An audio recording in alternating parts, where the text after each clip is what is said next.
السلام عليكم ورحمة الله وبركاته. إن الحمد لله نحمده ونستعينه ونستهديه ونستغفره ونعوذ بالله من شرور أنفسنا ومن سيئات أعمالنا. من يهده الله فلا مضل له ومن يضلل هادي له ومن يضلل فلا هادي له. أشهد أن لا إله إلا الله وحده لا شريك له وأشهد أن محمدا عبده ورسوله. يا أيها الذين آمنوا اتقوا الله وقولوا قولا سديدا يصلح لكم أعمالكم ويغفر لكم ذنوبكم ومن يطع الله ورسوله فقد فاز فوزا عظيما. الحمد لله الذي بنعمته تتم الصالحات. ربنا آتنا من لدنك رحمة وهيئ لنا من أمرنا رشدا.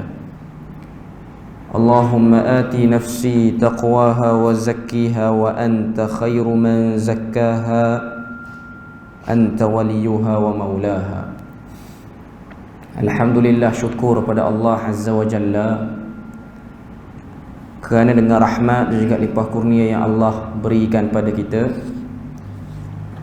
dapat kita sama-sama pada malam ni berkumpul untuk menyambung lagi pengajian kita berkenaan dengan kitab Fathul Majid, syarah kepada kitab Tauhid, yang mana 2 minggu lepas kita dah bahas daripada bab yang kedua, iaitu bab man haqqaqa at-tauhid dakhala al-jannata bighairi hisab. Bab barang siapa yang merealisasikan tauhid, nescaya dia akan masuk syurga tanpa hisab. Jadi kita dah bahas apa yang terkandung dalam bab ni daripada ayat Al-Quran, seterusnya dalil-dalil daripada hadis Nabi sallallahu alaihi wasallam. Antara hadis yang kita bahas baru-baru ni ialah berkenaan dengan hadis yang diriwayatkan daripada Husain bin Abdul Rahman, yang mana dia ni ketika mana bersama dengan Sa'id bin Jubair, maka Sa'id bin Jubair beritahu pada dia tentang golongan yang dimasukkan syurga oleh Allah Azza wa Jalla, yang mana mereka itu masuk syurga seramai 70,000 orang tanpa hisab. Yang mana dalam hadis tersebut Nabi sebut beberapa kriterianya. Antaranya ialah mereka itu la yastarqun, mereka tidak meruqyah diri, wala yaktawun, tidak berubat dengan kail, dan juga mereka wala yatatayyarun, tidak percaya kepada sial burung. Itu antara golongan yang akan masuk syurga tanpa hisab. Okay. Jadi nak sebut kepada kita bahawasanya Allah Azza wa Jalla memasukkan mereka kerana mereka ni telah tahqiqut tauhid, merealisasikan tauhid. Mereka tidak ruqyah, mereka tidak berubat dengan kail, mereka tidak percaya kepada sial burung. Itu menunjukkan mereka ialah orang yang jelas dalam tauhidnya. Dan kita pun dah bahas maksud la yastarqun di situ ialah tidak meruqyah diri, iaitu tidak pilih untuk menjampi diri. Yang mana kalau kita tengok para fuqaha sendiri pun bahas, jampi ni maksudnya berubat lah. Kita sakit, kita berubat. Para fuqaha membahaskan hukum bila mana kita sakit, wajib ataupun tidak kita berubat. Hukumnya tidak wajib, ianya harus sahaja. Ianya harus berdasarkan hadis yang dah kita sebut sebelum ni, iaitu hadis yang diriwayatkan oleh Al-Imam Al-Bukhari daripada Atha bin Abi Rabah daripada Abu Hurairah, iaitu seorang perempuan yang berkulit hitam, yang dia ni terkena sawan tarik lah kita istilahkan.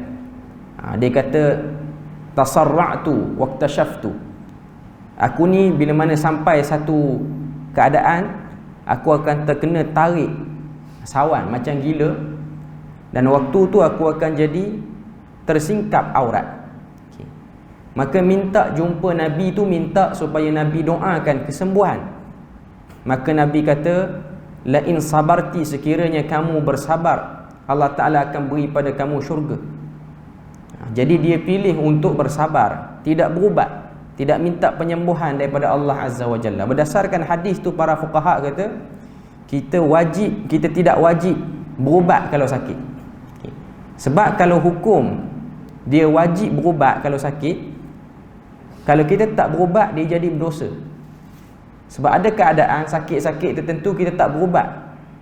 Contoh pening kepala, ada orang dia tak berubat, dia tahan. Sebab poin dia ialah sakit. Mana-mana sakit, tak kira sakit yang teruk ke, sakit tak teruk ke, para ulama sebut pilihan bagi kita untuk nak berubat ataupun tak nak berubat. Tapi berbeza keadaannya bila mana sakit itu melibatkan maslahah orang awam. Yang ni kalau kita tengok, dia ada sedikit perbahasan yang berkait dengan zaman kita ni lah, iaitu sejauh mana harusnya pengambilan vaksin COVID-19 ni.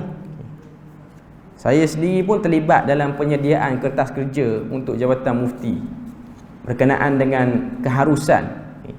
Yang mana kau tengok kata sepakat yang telah dikeluarkan, benda itu wajib, terutamanya bagi golongan yang berisiko seperti golongan frontliner, barisan hadapan. Mereka terdedah dengan pekerjaan dia orang tu mendedahkan diri kepada penyakit tersebut, maka mereka perlu vaksin diri. Hukum dia berubah sebab apa? Sebab sakit itu melibatkan maslahah orang. Adapun sakit yang tidak melibatkan maslahah orang, kita seorang kita, contoh sakit gigi, dia tak berjangkit, kita je, kita sahaja yang sakit tu. Adapun penyakit ni dia berjangkit. Okay. Memang kita tahu ada orang yang kurang bersetuju, dan memang pengambilan vaksin tu ada pro dan kontranya yang tersendiri. Cuma melihat kepada maslahah yang lebih besar, maqasid yang lebih utama, iaitu penjagaan nyawa dan kadar berikhtiar yang kita lakukan ni berdasarkan apa yang ditetapkan oleh syarak. Jadi bagi orang-orang yang terdedah kepada pergaulan yang bebas dengan sebab budaya kerja dia, maka sebaiknya dia mengambil vaksin lah.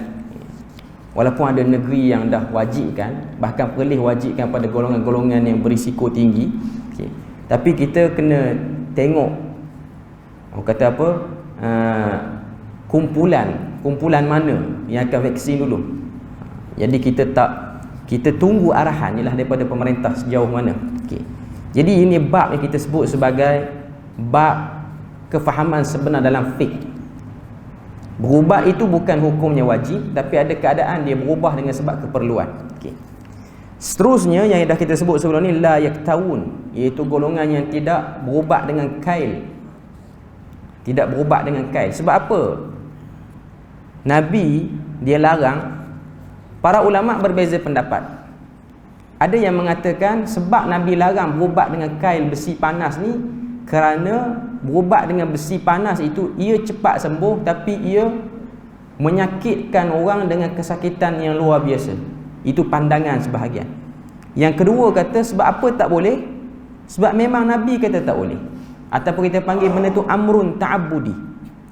Isunya sama dalam bab membasuh benda ataupun tempat yang dijilat oleh anjing. Berdasarkan hadis Nabi sebut idza walagal kalb, bila mana anjing menjilat satu tempat, maka basuhlah jilatan itu dengan 7 kali basuhan. Basuhan pertamanya dengan tanah. Ada sebahagian pendapat para fuqaha mengatakan perbuatan basuh itu bukan menunjukkan kenajisan kepada anjing tu, tapi basuh tu kerana amrun ta'abbudi. Amrun ta'abbudi ni apa dia? Disuruh seperti itu, maka dibuat seperti itu. Antara yang berpandangan dengan pandangan ini ialah kumpulan yang digelar dengan Al-Malikiyah, mazhab Maliki. Sebab tu kau tengok mazhab Malik bin Anas dalam isu anjing dia paling ringan. Dan dalam mazhab Syafi'i dia sangat berhati-hati dalam bab ni. Okay. Cuma nak sebutnya ialah berubat dengan kail, ada juga yang memberi pandangan bahawasanya ia amrun ta'budi, walaupun kadang-kadang berubat dengan kail tu dia lagi cepat sembuh, tapi Nabi larang. Dan sebagai umat Nabi, kita hakikatnya tidak mempertikaikan apa yang bila mana Nabi dah larang, maka kita tak perlu lakukan. Itu asalnya. Okay. Jadi ini ialah bab tauhid. Macam mana satu orang tu dia sedar dia perlu mentauhidkan Allah, dan di bawah tauhid itu ialah itba'ur rasul, iaitu mengikuti Nabi. Sebab tu kalau tengok dalam lafaz syahadah, asyhadu an la ilaha illallah, aku bersaksi bahawa tiada Tuhan yang disembah melainkan Allah, kita menafikan kewujudan Tuhan-Tuhan lain melainkan Allah Ta'ala. Lepas daripada tu apa dia? Wa asyhadu anna Muhammadar Rasulullah, kita mengakui risalah yang dibawa oleh Nabi itu risalah daripada Allah Ta'ala. Apa yang disebut dan disampaikan oleh Nabi itu ialah bab daripada menjunjung perintah Tuhan. Sebab tu dalam Quran Allah Ta'ala sebut man yuti'ir rasula faqad ata'a Allah, barang siapa yang mentaati Rasul maka ia telah mentaati Allah Azza wa Jalla. Okay. Jadi ini ialah bab-bab tahqiq at-tauhid, merealisasikan, membenarkan tauhid. Dan ganjarannya golongan ni akan masuk syurga tanpa hisab. Termasuklah golongan yang ketiga tu, iaitu golongan yang tak percaya kepada sial burung. Okay. Sial burung ataupun sial apa-apa sajalah. Sebut kata sial yang tidak ada, orang kata apa, sandaran, maka ianya termasuk dalam yang dilarang dalam hadis tu. Okay. Jadi malam ni insya-Allah kita akan masuk pada bab yang ketiga. Bab yang ketiga ni ialah bab al-khawfu minasyirki, bab takut kepada syirik. Jadi kita baca dulu beberapa ayat Quran dan juga hadis dalam bab ni. Okay. Kata penulis rahimahullahu ta'ala, babul khawfu minasyirki, bab takut kepada syirik. Wa qaulullahi azza wa jalla, dan firman Allah azza wa jalla, innallaha la yaghfiru an yushraka bihi wa yaghfiru ma duna dhalika liman yasha. Firman Allah azza wa jalla daripada surah An-Nisa ayat yang ke-48, Allah Ta'ala sebut innallaha la yaghfiru an yushraka bih, Allah Ta'ala tidak akan mengampuni dosa orang yang melakukan kesyirikan. Wa yaghfiru ma duna dhalika liman yasha, dan dia mengampuni segala dosa yang selain daripada syirik itu bagi sesiapa yang dikehendakinya. Jadi dalil ayat Quran pertama yang diletakkan di bawah bab ketiga ni ialah ayat daripada surah An-Nisa ayat yang ke-48. Lepas tu kata penulis, qala al-Khalil alaihi salam, berkata Ibrahim. Ibrahim dia guna dengan gelaran Al-Khalil. Okay. Dia kata kata-kata Nabi Ibrahim dalam Al-Quran ayat yang ke-35, wajnubni wa baniya an na'budal asnam, dan jauhkanlah aku beserta anak cucuku dari menyembah berhala-berhala. Jadi ini antara ayat yang menjadi sokongan kepada bab ni. Okay. Kemudian wafil hadis, dia datangkan hadis, akhwafu ma akhafu alaikumus syirkul asghar fasu'ila anhu faqala ar-riya. Di dalam hadis, yang mana hadis ni diriwayatkan oleh Imam Ahmad daripada Amr bin Abu Amr maula al-Muttalib, itu perawi dia. Dia kata hadis tu maksud dia, perkara yang paling aku takut terhadap kalian adalah syirik kecil, kata Nabi. Fasu'ila anhu, lalu beliau ditanya, Nabi ditanya oleh para sahabat, apakah syirik kecil itu? Nabi pun jawab, ar-riya, iaitu riya. Okay. Hadis yang kedua yang diletakkan sebagai hadis bab, wa an ibni Mas'ud radhiyallahu anhu, daripada Ibnu Mas'ud radhiyallahu anhu, anna Rasulullah sallallahu alaihi wasallam qala, bahawasanya Rasulullah sallallahu alaihi wasallam bersabda, man mata wa huwa yad'u min dunillahi nidda, barang siapa yang mati sementara dia berdoa menyembah selain daripada Allah sebagai sekutu baginya, dakhalan nar, maka dia akan masuk ke dalam neraka. Hadis yang diriwayatkan oleh Al-Imamul Bukhari. Okay. Seterusnya hadis yang terakhir untuk bab yang ketiga ni, dia kata wali muslimin, dan diriwayatkan oleh Imam Muslim an Jabir bin Abdullah, daripada Jabir bin Abdullah radhiyallahu anhu, anna Rasulullah sallallahu alaihi wasallam, sesungguhnya Rasulullah sallallahu alaihi wasallam qala, berkata, man laqiyallaha la yusyriku bihi syai'a, barang siapa bertemu dengan Allah di hari kiamat dalam keadaan tidak menyekutukannya dengan sesuatu, dakhalal jannah, maka dia akan masuk ke dalam syurga. Wa man laqiyahu, dan barang siapa bertemu dengannya, yusyriku bihi, dalam keadaan melakukan kesyirikan, dakhalan nar, maka dia akan masuk ke dalam neraka. Ini hadis yang diriwayatkan oleh Al-Imam Muslim. Okay. Jadi bab yang ketiga ni dia tak terlalu panjang macam bab sebelum ni dari segi hadis-hadisnya. Dia lebih fokus kepada ancaman orang yang melakukan kesyirikan, pentingnya mengetahui tentang perkara-perkara syirik seperti mana yang dibawakan dalam bab ni, iaitu kata-kata Nabi Ibrahim yang menjadi ayat Quran, iaitu ayat daripada surah Ibrahim ayat yang ke-35. Dan juga dia datangkan 3 hadis, iaitu hadis tentang syirik kecil, hadis tentang orang mati dalam keadaan syirik, dan juga hadis dalam keadaan, hadis yang ketiga ialah hadis cerita tentang keadaan orang yang defend, bentengi diri dia untuk tidak melakukan kesyirikan, maka dia akan masuk ke dalam syurga Allah. Okay. Jadi bab yang ketiga ni ialah bab pentingnya satu orang itu memahami dan mengenali apa itu syirik. Syirik ni naqidut tauhid, benda yang berlawan dengan tauhid. Untuk kita faham tauhid, pelengkap kepada ilmu tauhid ni ialah kita kena belajar juga tentang syirik.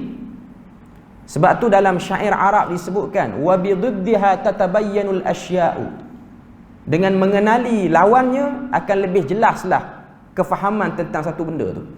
Maknanya kenal benda yang berlawanan akan menyebabkan kita kenal, faham benda tu secara clear.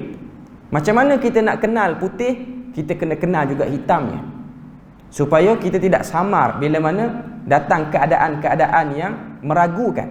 Okay.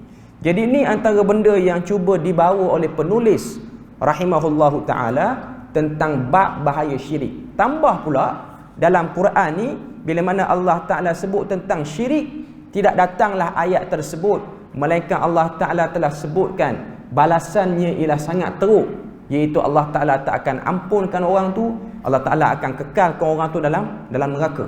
Okay. Jadi kita tengok apa yang disyarahkan oleh pensyarah kitab kita ni, iaitu Al-Allamah Abdul Rahman bin Hasan Al-Syaikh. Dia kata, firman Allah Ta'ala, innallaha la yaghfiru an yushraka bihi wa yaghfiru ma duna dhalika liman yasha', iaitu ayat 48 surah An-Nisa. Dia kata, qala Ibnu Katsir, telah berkata Ibnu Katsir, iaitu yang tulis kitab Tafsir Al-Quran Al-Azim ataupun Tafsir Ibnu Katsir. Okay. Dia kata, saya terjemah terus, dia kata Allah Ta'ala mengkhabarkan bahawa dia la yaghfiru an yushraka bihi, dia tidak akan mengampuni dosa syirik, yakni dia tidak akan mengampuni seseorang hambanya yang bertemu dengannya sebagai seorang musyrik. Okay. Jelaslah dengan ayat ini bahawa syirik itu adalah dosa yang paling besar, kerana Allah Ta'ala mengkhabarkan bahawa dia tidak mengampuninya bagi sesiapa yang tidak bertaubat darinya. Adapun dosa-dosa selainnya, maka ia termasuk ke dalam kehendak Allah. Jika dia berkehendak, maka dia mengampuni pelakunya yang bertemu dengannya di akhirat nanti, dan jika dia berkehendak, dia akan mengazabnya. Hal ini mengharuskan seseorang hamba agar sangat takut kepada syirik, kerana seperti itulah balasan yang mengerikan baginya di sisi Allah.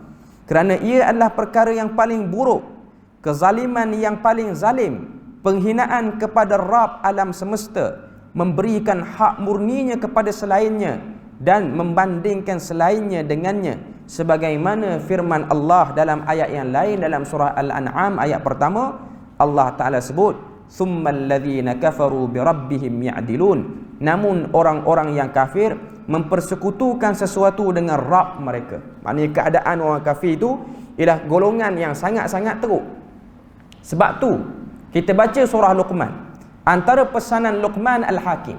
Luqman Al-Hakim, sebelum pada kita bahas tentang pesanan dia, seorang lelaki yang para ulama khilaf tentang statusnya, adakah dia seorang nabi ataupun dia seorang rajulun salih. Yang pasti jumhur mengatakan Luqman itu ialah rajulun salih, daripada lelaki yang salih. Tuhan cerita dia, sebut nama dia, bahkan ada surah dinamakan dengan nama dia. Sebab tu dalam Al-Quran dia ada nama-nama orang-orang daripada kalangan lelaki dan perempuan yang mereka itu tidak dibilang sebagai nabi, tapi mereka disebut namanya oleh Allah Azza wa Jalla daripada kalangan orang yang saleh. Antaranya Luqman, antaranya Maryam, dan lain-lain lagi daripada kalangan lelaki dan perempuan yang disebut. Selain yang Luqman ni, antara yang terkenal ialah Ashabul Kahfi, walaupun tak sebut nama, tapi ceritanya ataupun kita tahu sebab Allah Ta'ala sebut tentang mereka itu ialah lelaki. Innahum fityatun amanu bi rabbihim wa zidnahum huda. Mereka itu pemuda-pemuda yang berumur belasan tahun, yang beriman kepada Tuhannya, konsisten dalam iman, dan kami tambah kepada mereka itu hidayah demi hidayah. Jadi pesanan Luqman Al-Hakim kepada anaknya, apa yang kita baca dalam surah Luqman, Allah Ta'ala sebut, wa idh qala Luqmanu libnihi ya bunayya la tusyrik billah wa huwa ya'idhuhu ya bunayya la tusyrik billah. Dan ketika Luqman berkata kepada anaknya dalam keadaan posisi memberi peringatan, wa huwa ya'idhuhu, beri peringatan, beri amaran, ya bunayya, wahai anakku yang disayangi, la tusyrik billah, jangan kamu syirik pada Allah Azza wa Jalla. Apa Luqman sebut lepas pada itu? Inna syirka la zulmun azim. Sesungguhnya syirik itu ialah kezaliman yang sangat-sangat besar ataupun sangat agung. Allah Ta'ala telah sifatkan syirik itu zalim. Syirik maksud dia menduakan Tuhan, mewujudkan satu benda yang diangkat tinggi macam Allah Azza wa Jalla. Itu maksud syirik. Sama ada benda tu berbentuk tak bergerak, al-jamadat, batu ke, kayu ke, ukiran, arca, patung, lukisan, ataupun personality orang disembah, ia juga termasuk daripada kesyirikan. Sebab tu kalau tengok manusia, syaitan akan gunakan perasaan dan emosi dia, kekaguman dia terhadap setengah-setengah orang untuk dia melakukan kesyirikan. Sebab tu kita akan tengok dalam sejarah manusia ni akan ada orang-orang yang disembah walaupun dalam keadaan dia belum mati. Kalau kita tengok beberapa orang yang disembah di dunia ni, di dunia ni yang sekarang ni pun masih ada lagi orang yang sembah. Ada satu kajian yang dibuat oleh MRM. MRM ni satu tempat kajian di KL yang duk kaji tentang perkembangan ataupun perbandingan agama. MRM ni diasaskan oleh Fidah Wong, salah seorang aktivis dakwah yang terkenal. Dia convert, kita semua kenal kot. Dia ada buat satu page dia tu, ada satu video tu tunjuk orang-orang yang disembah dan dianggap Tuhan. Antara yang dia sebut dalam tu ialah Mahatma Gandhi, ni dah mati dah, pejuang kemerdekaan India. Selain pada tu Mother Teresa. Mother Teresa ni salah seorang, orang kata penan ataupun biarawati Kristian Katolik yang mengabdikan diri dengan kerja kebajikan, tak kahwin. Orang sembah dia, ada patung dia. Selain pada tu, pemain bola sepak Argentina, Diego Maradona, orang sembah. Dan dia ada agama dia. Agama Maradona tu ada di Argentina ni. Sebab tu bila mana mati dia baru ni, penganut dia tak ada Tuhan, sebab Tuhan dah mati dah. Sebab dia orang anggap dia Tuhan. Selain pada tu, pejuang kemerdekaan di Filipina, Jose Rizal ataupun sebutan dia Jose Rizal, pun disembah. Ini ialah yang dah mati. Cuma yang agak menarik, ada beberapa individu yang belum mati tapi mereka telah diangkat sebagai Tuhan. Antaranya Donald Trump. Yang menariknya, yang menyembahnya ialah Hindu. Di India benda ni berlaku. Maknanya sekitar tahun 2020, 2019. Ketika mana Donald Trump ni naik sebagai, orang kata apa, Presiden Amerika Syarikat, ada satu orang lelaki India ni, dia obses dengan Donald Trump, dia sembah Donald Trump. Di rumah dia ada buat satu patung Donald Trump, dia sembah, dan ada beberapa pengikut dia. Dia orang yang mula-mula obses dengan Donald Trump. Sebab tu bila mana dia tahu Donald Trump positif COVID-19, dia menangis sampai guling, demam dia. Dia meninggal kerana banyak sangat menangis, sedih Donald Trump kena COVID. Dia kena serangan jantung, dia mati di India. Donald Trump pun tak mati lagi, penyembah dia mati dulu. Okay. Cuma nak beritahu manusia ni dia ada satu sikap, dia obses. Selain daripada tu, Perdana Menteri India sekarang ni, Narendra Modi, ramai orang sembah dia, sebahagian orang yang pentaksub dia. Selain daripada tu, Amitabh Bachchan, pelakon pun dia, saya nak sebut ini bukan sembah setakat tu, dia jadikan ritual agama. Manusia ni dia ada perasaan agama. Bahkan kalau tengok dulu di Malaysia ada satu tempat di Selangor, satu kuil di kuil Hindu. Orang tengok dalam kuil tu patung Karpal Singh, dia orang sembah. Dulu sembah, dia orang sembah. Dan ada beberapa patung lain yang ada di setengah-setengah kuil India dan juga kuil Cina ni, temple Cina ni, patung yang berpakaian Melayu. Bahkan dulu di mana, kalau saya tak silap, di Kelantan, bila mana kematian Tuan Guru Ni Abdul Aziz, ada satu kuil dia sembah kawan tu, dia patungkan balik. Saya nak sebut ni, ini ialah bab daripada kesyirikan. Manusia dia ada rasa obses dengan satu orang tu, dia angkat orang tu. Okay. Saya nak sebut, syirik ini dia boleh berlaku sama ada patung ataupun benda, haiwan, pokok kayu, orang, benda yang tak masuk akal, ataupun benda-benda yang pelik, yang dia orang anggap benda tu hebat dan dia orang sembah. Okay. Maknanya nak beritahu pada kita, ini benda yang disebut dan dikategorikan sebagai syirik. Okay. Kemudian kata penulis rahimahullahu ta'ala, dia sebut kepada kita bahawasanya sebagaimana pesanan Luqman. Luqman kata syirik itu zalim yang sangat agung. Zalim ni maksud dia apa? Meletakkan sesuatu bukan pada tempatnya. Itu definisi yang paling mudah bagi zalim. Maknanya kita kena agungkan Allah Ta'ala, tapi kita agungkan benda lain. Itu bentuk daripada kezaliman. Jangan kita nampak kezaliman ni pemerintah yang zalim itu saja. Antara bentuk kezaliman ni ialah satu orang dia meletakkan sesuatu bukan pada tempatnya. Maknanya tempat tu bukan orang letak situ, benda tu bukan orang letak situ. Itu pun dah dikira zalim.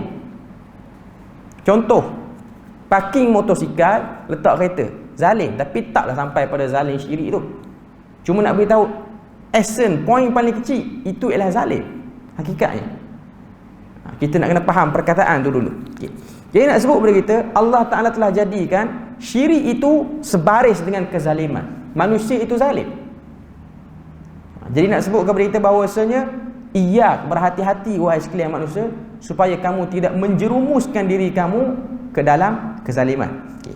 Seterusnya penulis dia datangkan ayat yang kedua, iaitu daripada surah Ibrahim ayat yang ke-35, yang mana ayat ni menjadi merupakan perkataan daripada Nabi Ibrahim, iaitu wajnubni wa baniya an na'budal asnam, dan jauhkanlah aku beserta anak cucuku dari menyembah berhala. Ini antara doa Nabi Ibrahim dalam surah Ibrahim.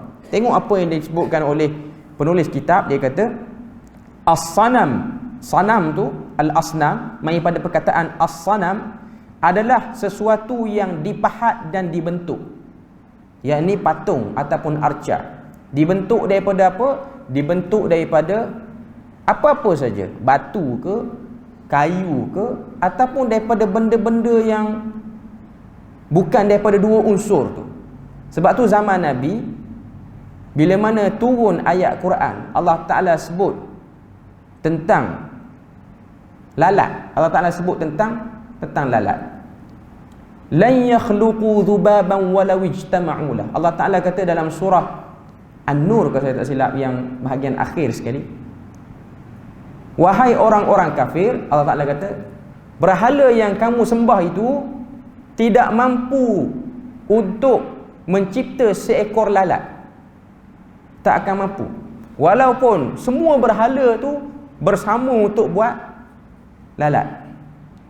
La yastanqidhuhu min. Bahkan kalau lalat tu hinggap pun, dia tak akan mampu mengalihkan lalat tu daripada tempat dia. Ini perumpamaan yang Allah Taala sebut. Dha'ufat talib wal matlub. Lemahlah orang yang minta pada benda ni, dan juga benda yang dia minta tu pun lemah. Tuhan kata. Sebab apa Tuhan buat perumpamaan lalat? Okay. Sebab dalam riwayat, antaranya dalam tafsir Al-Qurtubi, At-Tabari dan juga Ibnu Katsir, sebab pada zaman jahiliah ni, antara benda yang disembah dan diagungkan oleh masyarakat Arab ialah patung berhala yang dibuat daripada kurma yang diuli dan dibentukkan. Kurma tu diorang tumbuk bagi boleh bentuk, maknanya isi saja. Dia orang campur sikit dengan gandum ke apa semua, dia macam boleh buat bentuk orang ke, bentuk apa saja. Okay. Jadi kurma ni dia ada daya penarik serangga nak mari. Okay. Jadi bila mana kurma tu dibentuk jadi macam patung berhala apa-apa, jadi lalat akan datang dan dia akan hinggap dan dia akan kurangkan saiz berhala tu, sebab dia akan angkut sikit kurma. Okay. Jadi nak sebut pada kita, bila mana sebut al-asnam ialah satu benda yang dipahat, diuli dan dibentuk, semua sekali. Semua benda yang boleh dibentuk ni disebut sebagai asnam. Sebab apa? Nabi Ibrahim dia kata, wajnubni wa baniya an na'budal asnam. Ya Allah, jauhkanlah aku dan anak-anakku, iaitu zuriat aku ni, untuk ataupun daripada menyembah berhala.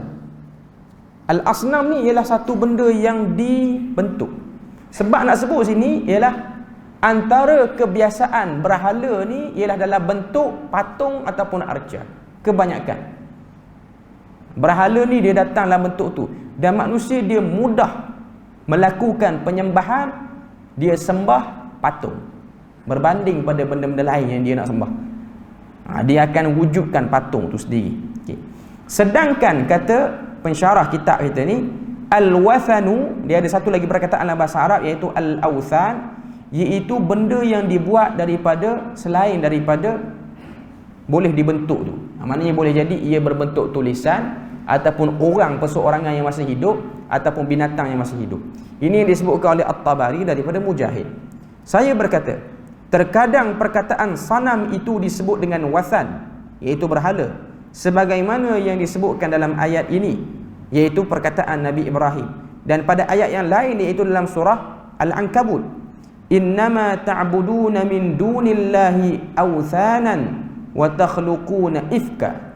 Kata Allah Ta'ala, sesungguhnya apa yang kamu sembah selain daripada Allah itu adalah berhala, dan kamu membuat dusta. Ada yang berkata al-wathan itu lebih umum dan inilah yang lebih kuat, dan ada yang mengatakan as-sanam itu ialah al-wathan, sebagaimana kubur yang disembah juga disebut dengan al-wathan. Jadi dia sebut sini ialah kubur. Sebab selain daripada manusia dia sembah orang ataupun patung ataupun binatang ataupun apa sahaja benda yang dia boleh bentukkan, antara bentuk kesyirikan yang boleh berlaku ialah perkuburan. Terutamanya kubur tu ialah milik tokoh-tokoh yang hebat. Tokoh-tokoh yang hebat.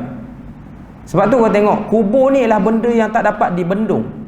Terutamanya kalau orang tu dia dianggap orang yang alim ataupun keramat.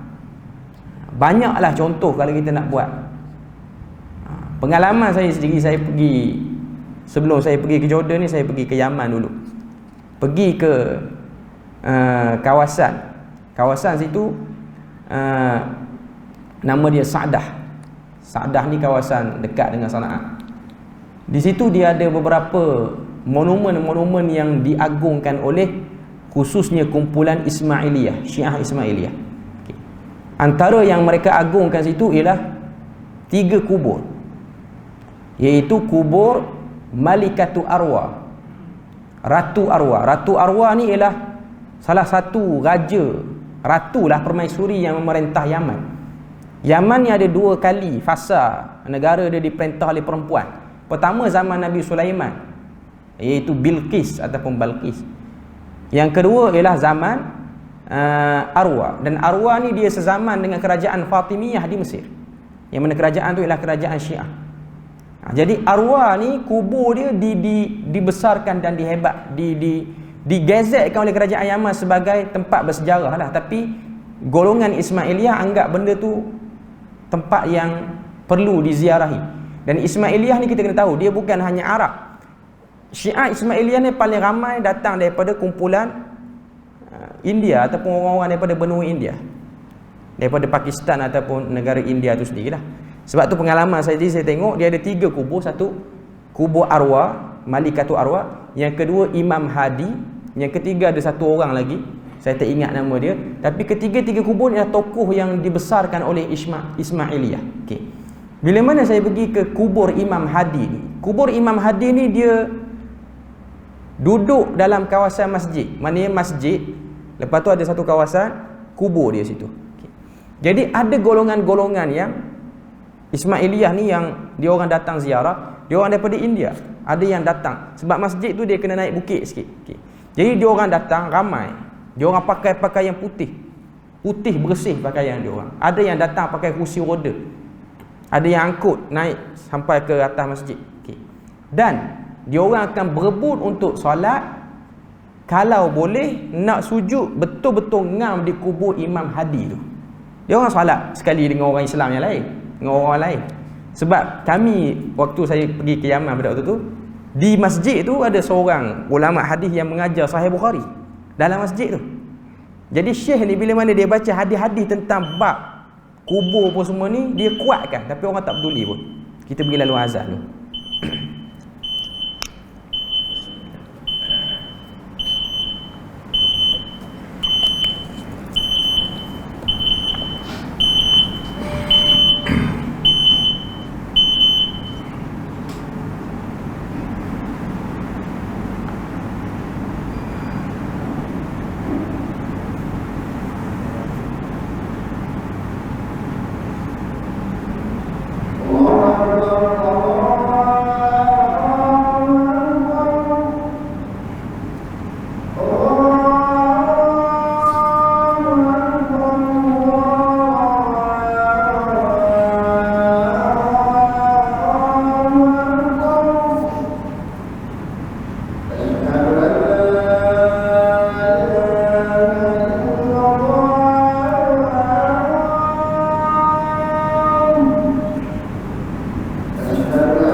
Jadi kita sambung pasal kubur yang dibesarkan tu. Sebab kubur ni dia juga ada unsur yang boleh menarik orang untuk membesarkannya. Jadi sebab tu kalau tengok Nabi ni dia larang banyak tentang berkaitan dengan perkuburan. Sebab dia boleh membuka pintu kepada kesyirikan itu. Sebab tu Nabi larang kubur itu ditinggikan. Nabi larang kubur itu dibesar-besarkan. Dia adalah dalam kitab ni pun dia ada sebut nanti pada bab-bab akan datang larangan membangunkan bangunan di atas kubur. Membangunkan bangunan di atas kubur. Tujuan dia mengelakkan untuk berlaku sangkaan-sangkaan orang. Supaya orang rasa kubur tu ada orang kata apa, sesuatu. Kita kena bezakan antara ziarah kubur dengan mengagungkan kubur. Ziarah kubur tak dilarang. Ziarah kubur dituntut. Ziarah kubur dia ada tujuan dia. Bahkan Nabi sebut, kuntu nahaitukum an ziyaratil qabri. Dulu aku pernah melarang kamu ziarah kubur, hadis riwayat Muslim. Fal'an fazuruha. Sekarang kamu ziarahlah kubur. Sebab apa? Ziarah kubur tu tujuan dia ialah mengingatkan seseorang tu kepada kematian. Sebab tu kalau tengok ziarah kubur yang tak syirik ni ataupun yang tidak ada percanggahan penyelewengan ni ialah ziarah kubur yang dibenarkan oleh Nabi dengan beberapa cara dia. Macam mana Nabi ziarah kubur? Berdasarkan hadis riwayat Tirmizi, Nabi biasa ziarah kubur, tidak ada hari yang dikhususkan. Nabi sukalah ziarah kubur ni. Tambah pula kawasan Masjid Nabawi dengan perkuburan Baqi' itu dekat macam kita hari ni pun di Madinah Al-Munawwarah. Okay. Cara Nabi ziarah kubur macam mana? Nabi tidak fokus pada kubur by person tu. Macam kita pergi ke kubur yang ada ahli keluarga kita ditanam situ.